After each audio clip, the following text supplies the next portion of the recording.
So my name's Jordan Von Gray. I am a singer-songwriter from Sydney, Australia, and I currently front the bands Carmeria and Bad Mood Born. The band we're talking about today, or tonight rather, is Carmeria.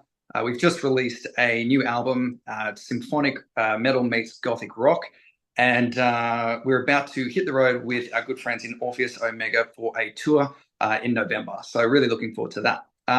That's pretty much it in a nutshell, really. Awesome, brother. Thanks for joining us tonight, mate. Good to talk again. No worries. Thanks so much for having me, dude. I think it's been a couple of years since we last spoke. Yeah, that's been, mate. You're still looking good, though, brother. Still looking good. mate, mate, it's being sober for 4 years. It does wonders for the skin, you know? I'll have to try that. Now, Carmeria hit the road next month as part of the Embers of Tragedy tour with Orpheus Omega, starting in Melbourne on November 16th, then hitting Sydney and Canberra. So, what's the last couple of weeks like before a tour, mate? Like, do you practice heaps? Do you relax? Like, do you get in the zone? What's the process? Yeah, man. So really it's just rehearsals and tweaking, bits and pieces of the performance. Like so coming up with specific set lists for each show and stuff like that. Obviously with these kinds of shows and tours and stuff, you have different set lengths for the different shows. So yeah, I think one of the sets is like 40 minutes, and I think another's like sort of 50 to an hour, all that kind of stuff. So you're kind of picking and choosing which songs you feel would fit best, and of course, having to axe some ones that you might not want to axe and all that kind of stuff. But it's really just the last couple of weeks before a tour is really just about tightening everything up.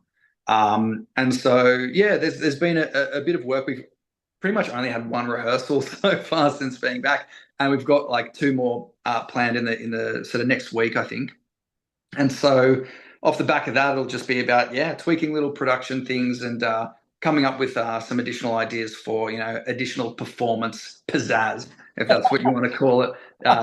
Yeah, man. So just, having discussions around how we can improve the live show, any things we might have missed from like the previous shows and all that kind of stuff. And yeah, just trying to put on the best performance we can whilst paying homage to our new album. Yeah, fair. Very diplomatic answer. Yeah, yeah. You bring up a good point with axing songs, bro. Like it's inevitable as a band releases more albums that you've got more songs to draw from. So I have to cut some, but I suppose sometimes it'd be like killing your own baby, wouldn't it? Like Dude, so, it really it is sometimes. Yeah, yeah, yeah. It can be pretty hard, but yeah, I think we're all pretty much on the same page in terms of the songs that we think will work best for live. Obviously, with this kind of music, you end up doing some pretty outlandish things that you're like, oh, this sounds great on a record, but I don't know how we're going to pull this off live and all that kind of stuff. So I think we've whittled it down to the most appropriate tracks for a live performance. Um, Particularly with regards to set times and stuff like that. So yeah, I think we're coming out of the gate with a pretty strong set that pays homage to both albums, but obviously heavily focuses on the new one. now speaking of albums, both bands are celebrating the release of new albums. You with Tragedie D'amour and Emberglow for Orpheus Omega. So have you heard their album yet? Is it better than yours? Of course, man. I'm not going to say it's not. You know what I mean? But no, absolutely, dude. Absolutely love Chris and the guys and what they do. Such a brilliant band, and yeah, the album is phenomenal. Like it's such an amazing record. So yeah, super proud to be touring alongside them and celebrating the albums together. And Tragedy D'Amour was released back on August 23rd, mate. Like, hasn't been that long yet, but how's the early reception been for it?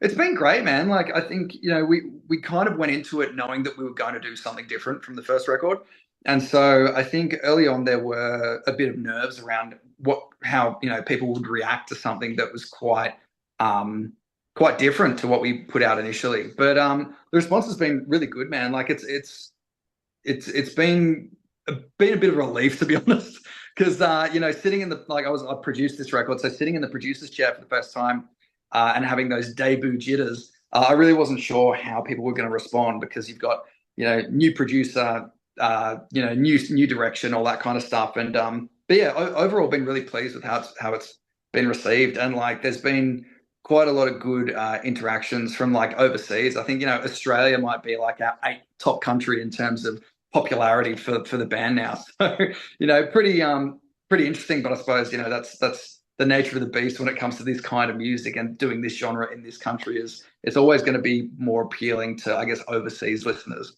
But that's been really cool to see, like via our metrics. It's been like, real eye opener. Like some certain songs are like popular in Germany, and then others are going off in Finland, and Japan's jumped on a couple of them, and so that's been really cool to see, that the fact that it's getting that sort of global attention. Yeah, it's super rewarding. Oh, and the press release said that your sound took on a more energetic gothic rock approach on this one than on your debut album, mate. So how so? Like how did you equate that into it? Yeah, man. I think like thematically, the first album was pretty bleak. Like I was in a pretty dark frame of mind when we were writing it, and I think the songs kind of reflected that. And having like that record took like 6 years to build, man. Like it was such a long process, and there were a lot of obstacles that we had to overcome. And I think by the end of it, having sat with those songs for so long, I was just pretty keen to move on to something different. And I'd been listening to a lot of like, bands like him and sort of like Lord of the Lost and Rasmus and stuff like that. And I kind of just had this feeling that that's where I wanted to take the album. And I really wanted to explore like, love and loss as the two big themes. And that genre, works quite well with that. I think you see bands like him do it. And I've always really appreciated that and wanted to delve into that influence. And so pretty much like literally like I was pretty ready to go after it out out the gate once Advenae came out. So I think within like 3 months of releasing it, I put together a pitch for the second album, sent it to the guys, and they were all on board. And it kind of just went from there. So what lessons, I guess, did you learn from making your debut album that you carried over into this one? Stop pussyfooting. Yeah. So I think with that first album, a lot of that time was spent developing skills and learning to songwrite. And we're all quite young when we started on that path, and I think there was a lot of self doubt.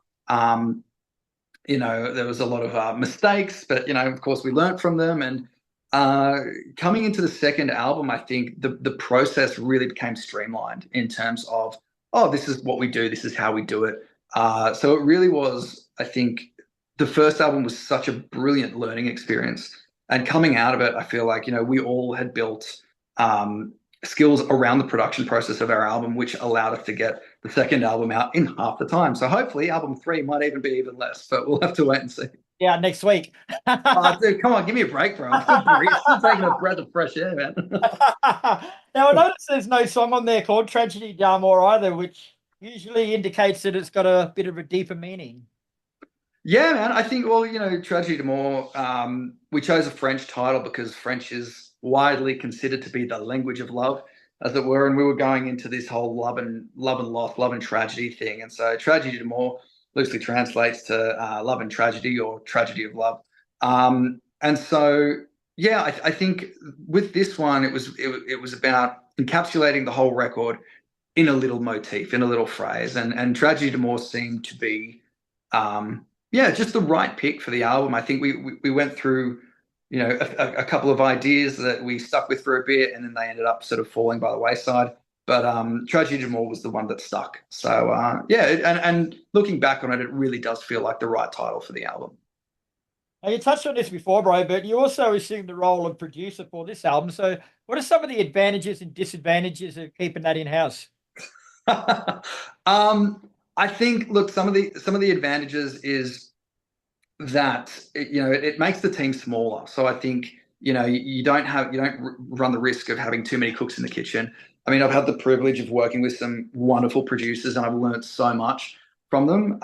But as like a principal songwriter in this band, I feel like taking on the producer role allows for a bit more of maybe an intimate or transparent version of the tracks that I'm looking to sort of get out and the songs that I'm looking to write.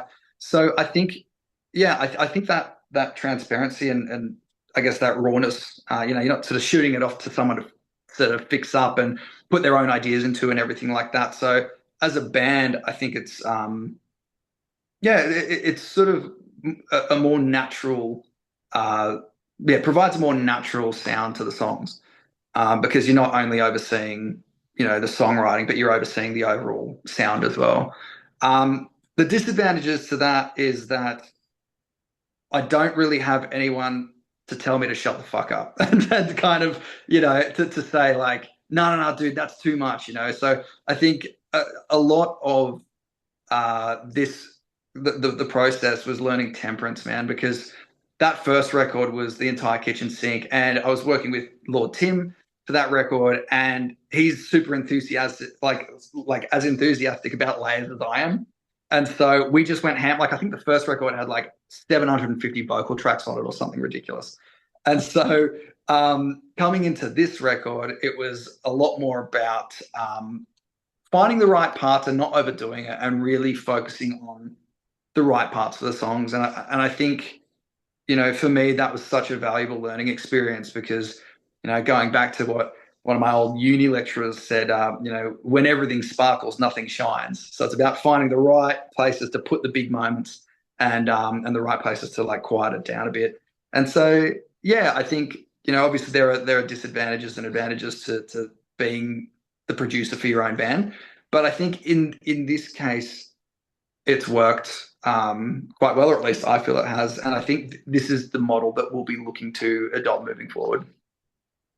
Now back to the tour, bro. Like both yourselves and Orpheus Omega have got reputations for your live shows, mate. So is it going to be like a little bit competitive between you to see who's going to outdo the other one? No, of course not, man. Of course not. We'll just go in and do what we do, and I'm sure Orpheus will do the same. Because I think, yeah, it's. I wouldn't even say it's probably competition. We both do vastly different things, and I feel like we both appreciate what the other does. So, yeah, really looking forward to hanging out with those guys, man. Because I don't think we've actually ever played with them before, so that's going to be a blast. But just say someone inexcusably has just come along for Orpheus Omega because they've never heard of Carmeria before. What three songs of yours should they listen to prepare them for your show? Oh, geez, man. Well, I think Morning Star's the big one. Like that's our most popular song. Probably the second one would be Immortal, because that shows a lot. That's like the gothic. That was the gothic rock single of the record. And then A Thousand Winter Rains, which was the first single off the new record. That's kind of a bridge between the two. It's got some gothic rock in there, but it's also got that symphonic metal. So I think those three songs paint a pretty good picture of our overall sound and what people can expect from the band. All right, so before we let you go, bro, I've introduced a new segment called Photo Bombs. So basically, before we speak, I troll through your social media and find a couple of photos I want to know a bit more about personally. So Yeah. shit, which one? I'm pretty sure these are your ones. I don't want to get yours mixed up with Orpheus Omegas because I got them in. Yeah. Hey, you guys? That's you guys, eh? Hey? Hey, you guys? Yeah, that's us. That's us. How the hell do you get into that position and then stand up again after it? Mate, yeah, look, medically, I've got hypermobility, so I can do all this weird shit with my body. Unfortunately, it's caught up with me now. I'm in my 30s and my joints are aching, and it's pretty hard. I think if I went to do that again, I'd probably stay like that for a couple of weeks. So yeah, so look, I'm keen to try back bend, but I'll have to bloody practice before we get on stage because I've had one fall with a back bend before, and it's not pretty. Now I've also found this one like A, how the fuck did you get that far into the desert? And B, why the fuck are you wearing all black? You must Well, here's the thing, mate. So that's actually shot at Stockton Dunes up the coast. So it's where they filmed, I think, the Phantom Menace or something like that. And it's just rolling dunes of sand for as far as the eye could see. The funny, or not so funny now that I can look back on it, but we were actually shooting a video clip for our second single of the first album called Celestia. And we went to these dunes and figured we'd shoot a massive clip. And we got busted by I suppose the beach fuzz, as it were, and they caught us trying to shoot there without a permit, and which we weren't sort of aware that we needed. And apparently the permits cost like upwards of $9,000, and so it ended up being a huge bust. Like we couldn't really do anything, but we managed to get that photo before they told us to fuck off. So yeah, and the reason we were able to wear black in the desert there is because it was the middle of winter. It still looks pretty hot. Yeah, yeah, no, it was actually pretty all right. I mean, from memory, yeah, we none of us were sweating all that much as far as I can remember. Vic. All right, Jordan. Well, thanks for your time, mate. Pleasure speaking with you again. Carmeria hit the road with Orpheus and Mega from November 16th, starting in Melbourne. Check out the socials for more information. Get a copy of the new album because she's a cracker. And I'll see you guys next time you come to Brizzy. I'll pop down for a beer. Fantastic, mate. Good to chat to you again. Thanks so much for having me.